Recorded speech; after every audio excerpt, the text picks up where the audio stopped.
How's it going, YouTube? This last President's Day weekend, Harbor Freight was running a rare 15% off one item coupon, so I was in our local store and ended up snagging this Icon 7-inch wire stripper, cutter, and crimper. It seems like we've been doing quite a bit of electrical accessory work with more to come on both our Chevy Colorado and Jeep, and this tool intrigued me for two reasons. First, I wondered if this new Icon tool could essentially replace the separate wire stripper and wire crimper tools that I've been using for quite some time. And maybe more importantly, I wondered if I could get a better wire crimp with this Icon tool, given how different the profiles on the crimping section are between the Icon and my standard crimper tool. The largest gauge this will strip is 14 gauge. I had some laying around and it seems to strip and cut just fine.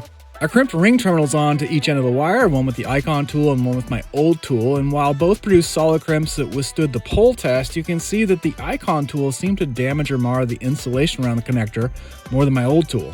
This of course could be user error, but I'm not totally sold on this tool, especially at the $29 price that it's going for as of the publishing of this video. I mean, it's a nice tool, it cuts and strips well. I like the fact that the crimper is forward of the pivot pen. That's handy when you're trying to crimp wire in tight places around a rig.